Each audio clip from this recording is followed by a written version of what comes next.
Juan, su visión sobre este rifirrafe y cómo interpretar estas afirmaciones. Para usted, ¿si hay una declaración amenazante relacionada con un supuesto golpe de Estado o no? Definitivamente, yo creo que las acciones del presidente de la República están orientadas en atacar una rama del poder público que es la rama legislativa.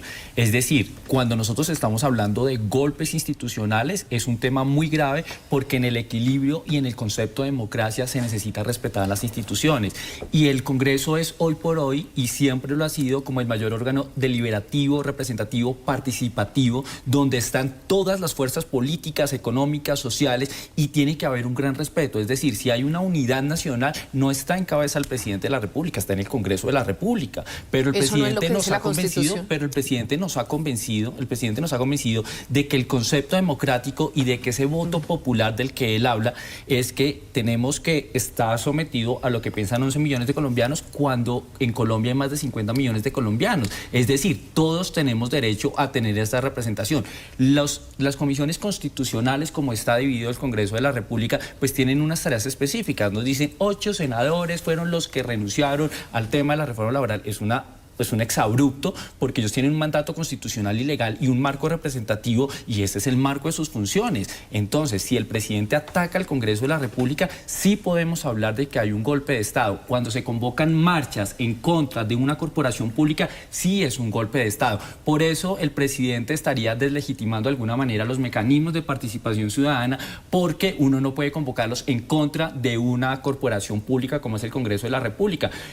Aplaudo que se hagan mecanismos de participación ciudadana, pero no pueden ser contra organismos y mucho menos contra ramas del poder público. Entonces eso es un tema muy, muy delicado. Y aparte, cuando las personas que eligieron al presidente Petro, cerca de 11 millones de colombianos, eran unas políticas públicas que él iba a salir a defender en las corporaciones públicas, pero jamás se le aprobó absolutamente todo. Todos los presidentes han tenido que someter sus proyectos al Congreso de la República. Es más, no hay bloque institucional porque hay más de 12 iniciativas importantes que le han aprobado al presidente de la República. Entonces, ¿es que toca aprobarle todo? Es que no es posible. Y una reforma laboral que no incluye una concertación del sector productivo, que no contempla al sector informal, que únicamente cataloga a los formales y les pone unas cargas tributarias a más del 86% de las empresas en Colombia que son MIPYMES, eso es una irresponsabilidad. Entonces a mí me parece que los congresistas que votaron y archivaron ayer lo hicieron en el marco constitucional y legal. Es que si fuera inconstitucional o ilegal, pues no existiría la posibilidad de archivo. Entonces, pues yo creo que hay que ser consecuentes con eso. Ahora hay unos errores gravísimos de apreciación. Realmente, yo quiero aterrizar un poco. Si cualquier expresión popular, cualquier expresión en las calles constituye un golpe de Estado, entonces habría que tirar la Constitución y botar al tarro de la basura. Cuando son convocadas por una... O sea, no, pero es que lo han sido de parte del Congreso en contra del Ejecutivo. Quiero recordarle algo. Quiero recordarle que toda expresión popular tiene que ser contra algo. Es que claro, el presidente las convoca contra el Congreso de la República. No son contra y el Congreso ha convocado en contra del presidente de la República y lo ha irrespetado de manera permanente. ¿El Congreso convocó alguna marcha? Cuéntanos cuál. El Centro Democrático ha convocado un montón de veces en contra del presidente de la República. Y allá han irrespetado todos los días al presidente. Nosotros hemos tenido que soportar el irrespeto permanente, incluso diciéndole al país que desconocen que es el presidente de la República, que representa la unidad. Todas las ocasiones usted puede escuchar. No, para eso está la televisión, que además nos graba todo el tiempo. Un ejemplo, quiero preguntarles. Uribe, todo el tiempo, cada que habla el senador el Uribe. Expresidente Uribe. No, el senador. El senador Miguel Uribe. El senador Miguel Uribe pensé que es senador. El senador Miguel Uribe, cada que habla es para manifestar que no reconoce al presidente de la República. ¿Y eso no es un ataque institucional?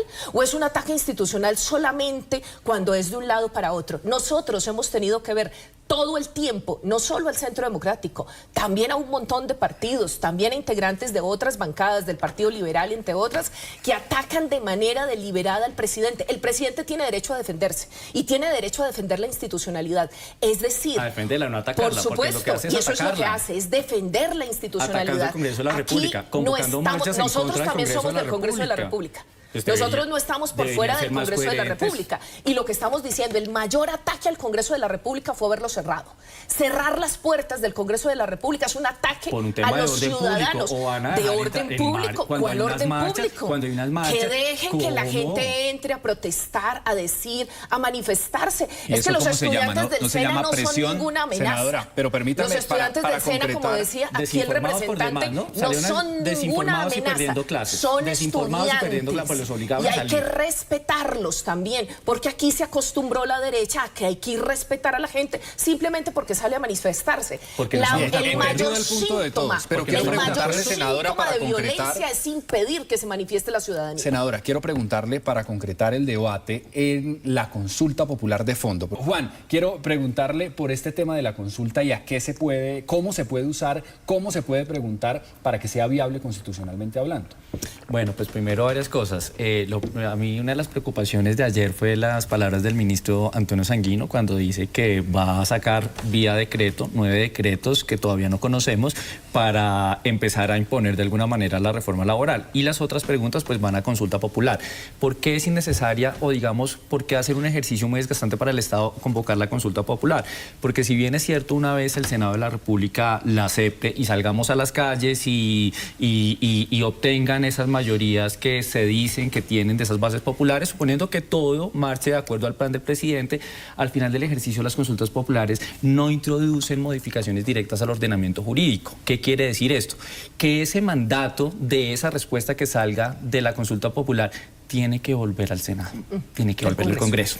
Entonces, cuando vuelva al Congreso, entonces volvemos al mismo punto en el que estamos hoy y seguramente esas reformas no van a ver la luz, por lo menos en esta legislatura que estaría terminando. Pero ya habría un mandato de debatirse, ¿no? Claro, pero no puede aprobarse. Entonces, es que ahí está el problema, porque entonces vuelve al Congreso y puede haber una presión política, ¿cierto?, para que se discuta. Hasta ahí vamos bien, pero a lo que me refiero es que tiene que volver nuevamente al Congreso, es decir, volvemos a estar al punto en el que estamos hoy.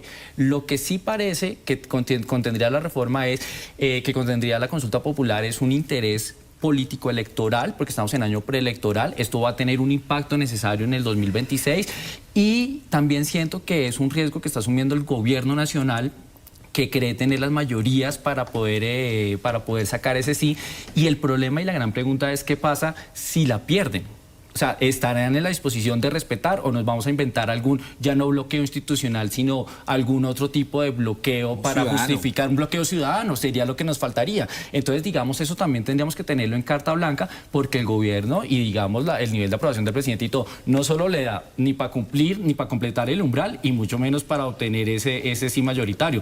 Porque es que 11 millones de colombianos no es únicamente la expresión popular o el pueblo. El pueblo somos más de 50 millones de colombianos. Se le olvida eso al presidente. Claro, por eso están ustedes 4 acá y por eso se le está escuchando la voz a todas las orillas políticas de este país. Juan, rápidamente respondamos. Bueno, yo creo que sí es una manera de presidente mostrar que no ha perdido esas bases populares que realmente ha perdido en la calle.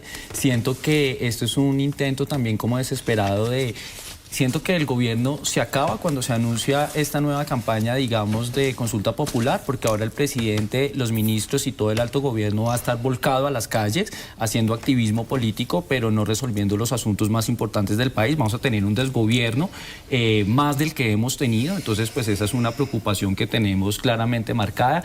Sí es un interés político electoral, es mover las masas, es hacer lo que hicieron con lo que criticaron del plebiscito cuando dijeron que sacaron a la gente emberracada a votar, pues es una manera también de desinformar y sacar a la gente emberracada a votar, haciéndola creer 3 narrativas que ustedes han dicho insistentemente, pero de un texto que tiene más de 50, 60 artículos, solo hacen mención a 3 que son la parte romántica de la reforma laboral, pero desconocen las graves implicaciones que sí tiene en el sector productivo. Sí se está estigmatizando al sector productivo y al empresariado. También cuando se dice que se concertó y que se invitaron a los gremios y todo, pues los presidentes gremiales todo el tiempo han dicho que no los han tenido en cuenta y que cuando los invitaban, los escuchaban y en el texto no se veía traducido lo que ellos estaban manifestando. Entonces, pues, no hubo esa verdadera concertación, no hubo una construcción seria, responsable de esta reforma y por eso esa reforma no vio la luz. Pero cuando pupitrean las otras reformas, ahí el Congreso sí les gusta. Pues yo